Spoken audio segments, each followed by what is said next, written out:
And today we're doing Luminosity. Figured we'd started at the bottom in Europe, may as well do the same in North America. And LG had a rough split, to say the least. But did things start to look up whenever they made their roster change?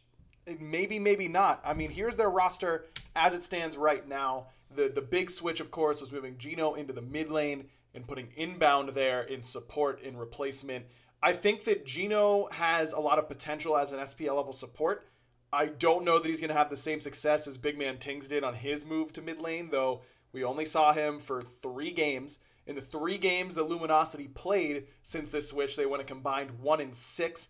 Their only win was against a CLG team that has heavily struggled this year, so kind of take from that what you will.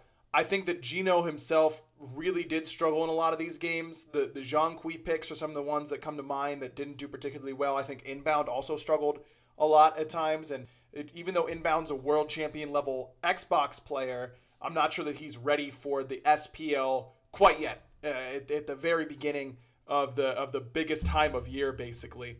If this was a switch that they made in spring or even summer, I think that Inbound could be ready. I think that Inbound has the potential to be an SPL support.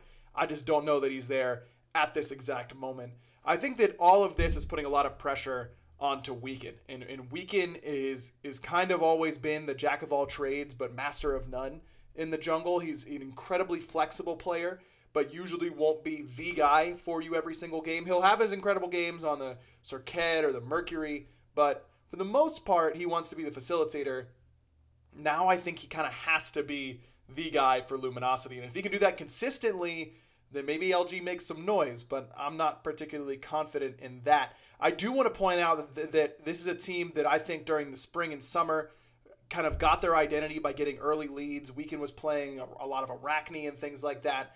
In fall, if I'm looking at the Blues Ultra spreadsheet, I'll link it again in the description below this. It's a great spreadsheet that gives you all the stats in the fall split. As far as first bloods go, LG only got 6, all split long. That's just not enough if this team is going to get a lead. And I don't think that this is a team that plays from behind particularly well. Weekend as a player has always been phenomenal at pushing leads. He's great if he can get a lead. Mackenzie again, the dog comes back. He's great if he can push a lead, but playing from behind has always been a bit of a weakness. Here, Mackenzie, you want to come up? You want to be a part of the Luminosity video?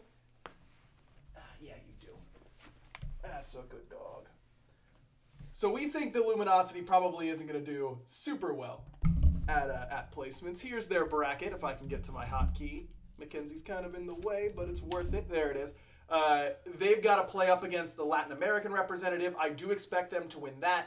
Then they would be pitting themselves up against Obey Alliance.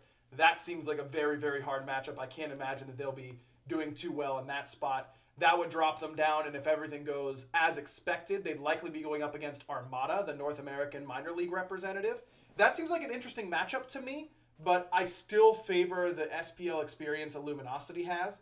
But don't be surprised if Armada can make some noise. So kind of just like what I said for SK, unfortunately, for you SPL fans, if this is your favorite team, it might not be the weekend or the week for you at placements. If LG is going to do well, it's going to be because Gino has expanded the God Pool since fall. It's because Inbound has expanded the God Pool since fall. It's because Weekend's going to be playing his signature carry picks like the Circuit and like the Mercury.